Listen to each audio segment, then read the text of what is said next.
Hello everyone, welcome to study world. आज मैं आप लोगों के लिए लेके आई हूँ वर्क प्लेस डाइवर्सिटी के कुछ इंपॉर्टेंट क्वेश्चंस। इससे पहले अगर आपने वर्क प्लेस डाइवर्सिटी के 5 यूनिट्स नहीं पढ़े हैं, पहले आप मेरे चैनल पे जाइए वर्क प्लेस डाइवर्सिटी की प्लेलिस्ट पे एंड 5 यूनिट्स के नोट्स अवेलेबल है। Watch the whole video. Okay, so let's begin. The first question: explain the concept and meaning of diversity. Discuss different types and dimensions of diversity. So diversity का मतलब होता है differences, यानी लोगों के बीच जो अलग अलग qualities, backgrounds, culture, belief, experience और identity होते हैं। वर्क प्लेस, सोसाइटी, स्कूल या ऑर्गेनाइजेशन में जब डिफरेंट टाइप्स के लोग एक साथ काम करते हैं उसे डाइवर्सिटी कहते हैं। सिंपली कहें तो diversity means variety among people. हर इंसान यूनिक होता है, किसी का रिलीजन अलग होता है, किसी की language, gender, age, education, culture या थिंकिंग अलग होती है। इन्हीं डिफरेंसेस को रिकग्नाइज और रिस्पेक्ट करना डाइवर्सिटी का मेन आइडिया है। ठीक है, डाइवर्सिटी की क्या इंपॉर्टेंस है? इंपॉर्टेंस की बात करें तो डाइवर्सिटी इंपॉर्टेंट है because different ideas of creativity increase होती है, बेटर डिसीजन मेकिंग होता है। देन टाइप्स ऑफ डाइवर्सिटी की अगर हम बात करें हमने 2 टाइप्स बताए थे। पहला है प्राइमरी डाइवर्सिटी एंड सेकेंड है सेकेंडरी डाइवर्सिटी। प्राइमरी डाइवर्सिटी वो डाइवर्सिटी होती है जो मोस्टली परमानेंट होती है और इजीली विजिबल होती है। फॉर एग्जांपल किसी की एज, जेंडर या फॉर एग्जांपल कोई कंपनी में यंग है और एक एक्सपीरियंस है, तो दोनों का डिफरेंस दिखता है। सेकेंडरी डाइवर्सिटी है जो टाइम के साथ चेंज हो सकते हैं। For example your education, marital status, income, religion, language, work experience. Okay, then comes dimensions of diversity. Dimensions are like demographic dimensions, cultural dimensions. यानी कि demographic dimensions यानी कि आपकी एज अलग होगी, जेंडर अलग होगा, कल्चरल डायमेंशन लाइक आपकी लैंग्वेज अलग होगी, आपकी वैल्यूज अलग होगी, आपका कल्चर अलग होगा। साइकोलॉजिकल डायमेंशन यानी आपका बिहेवियर अलग होगा। कल फंक्शनल डायमेंशन यानी आपकी स्किल्स, आपकी नॉलेज, ये सब अलग अलग होगी। फिजिकल डायमेंशन यानी आपका हाइट अलग होगा, वेट अलग होगा, ये सारी चीज़ें। Okay, then second question is discuss the relationship between workplace diversity and organizational effectiveness. Workplace diversity का मतलब है ऑर्गेनाइजेशन में different backgrounds, cultures, genders, ages, religions, experience और स्किल वाले एम्प्लॉयज़ का होना। ऑर्गेनाइजेशनल इफेक्टिवनेस का मतलब है ऑर्गेनाइजेशन अपने गोल्स को कितनी इफेक्टिवली और सक्सेसफुली अचीव करती है। आज के ग्लोबल बिजनेस एनवायरनमेंट में वर्कप्लेस डाइवर्सिटी ऑर्गेनाइजेशनल सक्सेस का एक बहुत इंपॉर्टेंट फैक्टर बन गया है।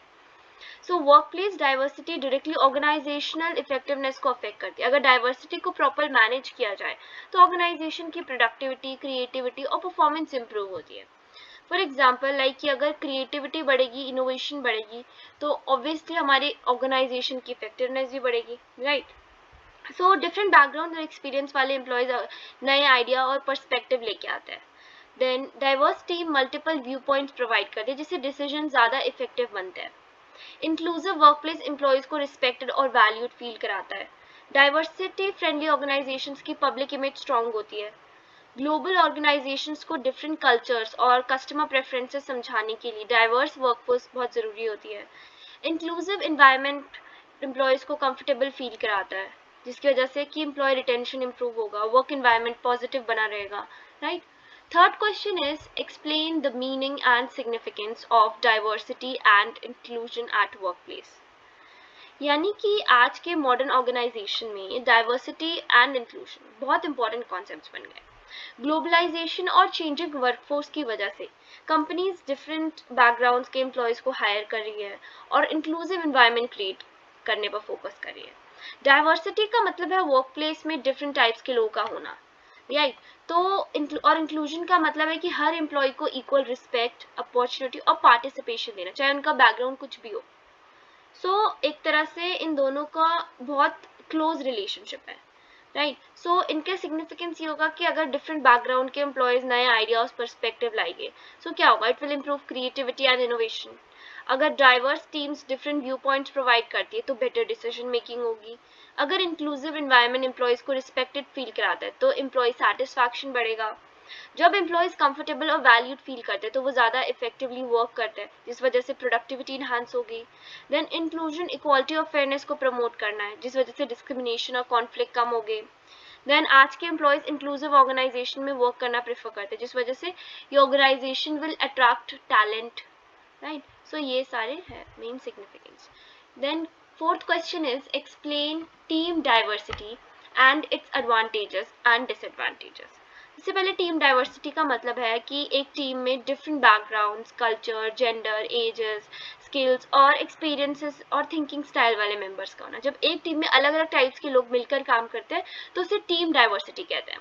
ठीक है, सो इसके क्या टाइप्स है, like demographic diversity, functional diversity, cognitive diversity, ये सब हमने पढ़ी, राइट। सो इसके एडवांटेजेस क्या है कि अगर डिफरेंट पर्सपेक्टिव नए आइडिया लाते हैं तो क्रिएटिविटी और इनोवेशन बढ़ेगी। Diverse team multiple view points consider करती है तो बेटर डिसीजन मेकिंग होगा। डिफरेंट एक्सपीरियंस और स्किल्स कॉम्प्लेक्स प्रॉब्लम सॉल्व करने में हेल्प करेगी तो improve problem solving. Diverse team different customers group को इजीली अंडरस्टैंड कर सकती है तो better understanding of customers. Employees एक दूसरे से नए आइडियाज और कल्चर सीखते हैं तो इन enhances learning and growth. Then disadvantages क्या है कि अगर different languages, communication style misunderstanding create कर सकते हैं, यानी कम्युनिकेशन बैरियर्स। डिफरेंट ओपिनियंस और बिलीफ कॉन्फ्लिक्ट्स क्रिएट कर सकते हैं। Then different view points discuss करने में ज़्यादा टाइम लग सकता है तो स्लोअर डिसीजन मेकिंग। अगर इंक्लूजन प्रॉपर ना हो तो एम्प्लॉयज ग्रुप्स बना सकते हैं तो लैक ऑफ टीम यूनिटी। कुछ एम्प्लॉयज डाइवर्स एनवायरनमेंट को इजीली एक्सेप्ट नहीं करते, resistance to change, right? Then next question is explain the meaning and significance of organizational culture.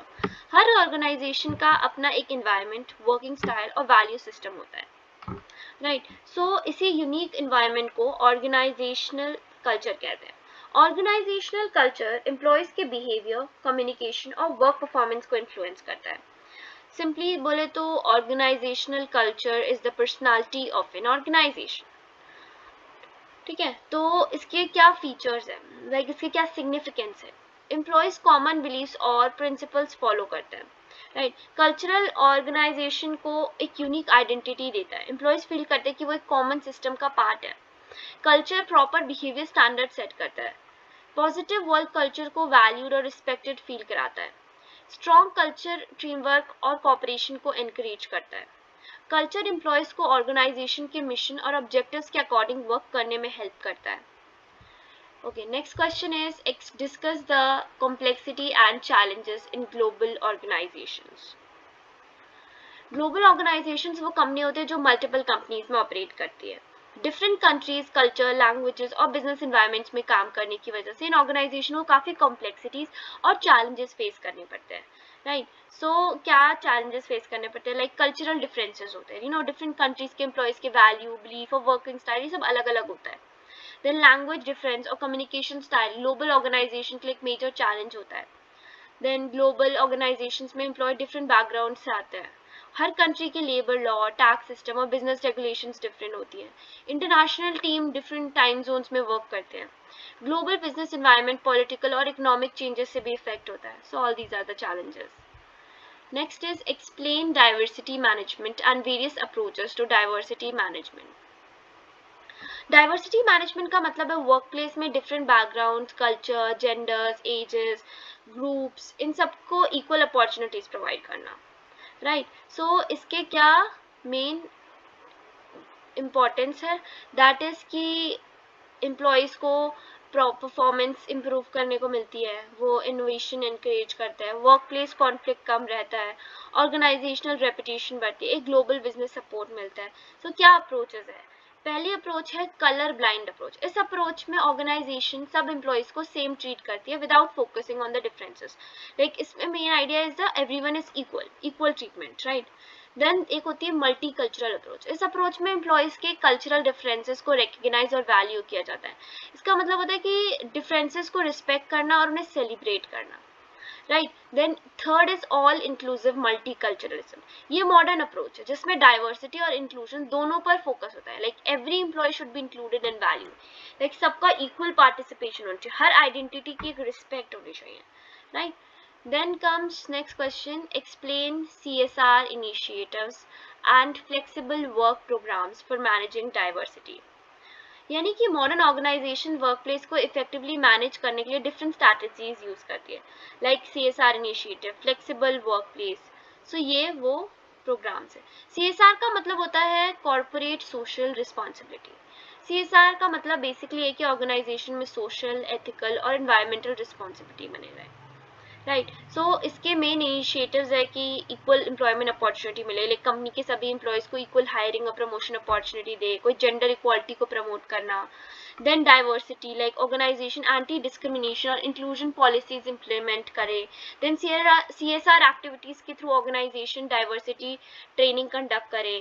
Then companies under privilege groups को support करें। Organisation accessible work place create करे, like rams बनाना, accessible infrastructure create करना, special support services देना, ये सारी चीज़ें। Then flexible work programme, ऐसे work arrangements होते हैं जहाँ एम्प्लॉयज़ को वर्किंग टाइम, लोकेशन और शेड्यूल में फ्लेक्सिबिलिटी दी जाती है, like flexible working hours, like employees अपने कन्वीनियंट टाइम के अकॉर्डिंग काम कर सकते हैं। एम्प्लॉयज़ ऑफिस के इंस्टेड घर से काम कर सकते हैं। Employees reduced working hours choose कर सकते हैं। दो एम्प्लॉयज़ एक ही जॉब रिस्पॉन्सिबिलिटी शेयर कर सकते हैं। एम्प्लॉयज़ कम दिनों में ज़्यादा घंटे का काम कर सकते हैं जिस वजह से उन्हें ब्रेक मिले। So these are the flexible work programs. Next question is explain diversity and multiculturalism in global workplaces. Globalisation के एरा में ऑर्गेनाइजेशंस डिफरेंट कंट्रीज और कल्चर्स में ऑपरेट कर रही है। इस वजह से वर्क प्लेस में एम्प्लॉयज़ के बैकग्राउंड, लैंग्वेज, रिलीजन, कल्चर और थिंकिंग स्टाइल अलग अलग होते हैं। इसी कॉन्टेक्स्ट में डाइवर्सिटी और मल्टीकल्चरलिज्म बहुत इंपॉर्टेंट कॉन्सेप्ट है। डाइवर्सिटी का मतलब है वर्क प्लेस में डिफरेंट टाइप्स के एम्प्लॉयज़ होना, राइट। एंड मल्टीकल्चरलिज्म का मतलब है डिफरेंट कल्चर को इक्वल रिस्पेक्ट और एक्सेप्टेंस देना। सो इन दोनों का क्या रिलेशन है?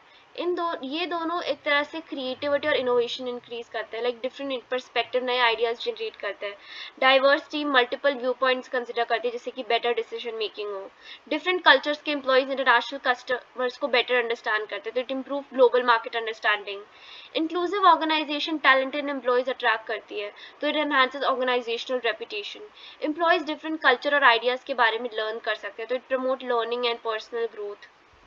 Okay, last question is discuss ethical and legal issues in managing diversity. इसका मतलब ये है कि एक वर्क प्लेस में डाइवर्सिटी का पर्पस होता है कि डिफरेंट बैकग्राउंड्स, कल्चर और डिफरेंट जेंडर या आइडेंटिटी वाले एम्प्लॉयज़ को इक्वल अपॉर्चुनिटी और रिस्पेक्टफुल एनवायरनमेंट प्रोवाइड करना। लेकिन डाइवर्सिटी मैनेज करते वक्त ऑर्गेनाइजेशन को कई एथिकल और लीगल इश्यूज फेस करने पड़ते हैं। सो वो क्या है? एक है डिस्क्रिमिनेशन, जब एम्प्लॉयज़ को जेंडर, रिलीजन, कास्ट, एज या रेस के बेसिस पर अनफेयर ट्रीटमेंट दिया जाता है, उसे डिस्क्रिमिनेशन कहते हैं। स्टीरियोटाइपिंग का मतलब है किसी ग्रुप के बारे में एक फिक्स्ड अजम्पशन बना लेना। देन बायसनेस, मैनेजर्स या एम्प्लॉयज़ कभी कभी पर्सनल ओपिनियंस के बेसिस पर अनफेयर बिहेवियर करते हैं। हरासमेंट, यानी एक वर्क प्लेस पे बुली करना या offensive jokes, all these are harassments. Then lack of inclusion, अगर एम्प्लॉयज़ को डिसीजन मेकिंग या टीम एक्टिविटी में इंक्लूड नहीं किया जाता है तो वो एक्सक्लूडेड फील करते हैं, so that is lack of inclusion. Then legal issues ये हो सकता है कि एंटी डिस्क्रिमिनेशन लॉ एम्प्लॉयज़ को अनफेयर ट्रीटमेंट से प्रोटेक्ट करती है। इक्वल एम्प्लॉयमेंट अपॉर्चुनिटी, ये लॉ इंश्योर करता है कि हायरिंग, प्रमोशन और ट्रेनिंग में फेयरनेस हो। सेक्सुअल हरासमेंट लॉज, कंपनी को सेफ वर्क प्लेस प्रोवाइड करना लीगली नेसेसरी होता है। Disability rights, differently abled employees के लिए एक्सेसिबल वर्क प्लेस प्रोवाइड करना इंपॉर्टेंट लीगल रिस्पॉन्सिबिलिटी है। Labour and human right laws, global organisations को fair wages, safe working conditions, employ rights maintain करने होते हैं। So all these are the legal issues. Okay, so thank you so much for watching it and all the best for your exams.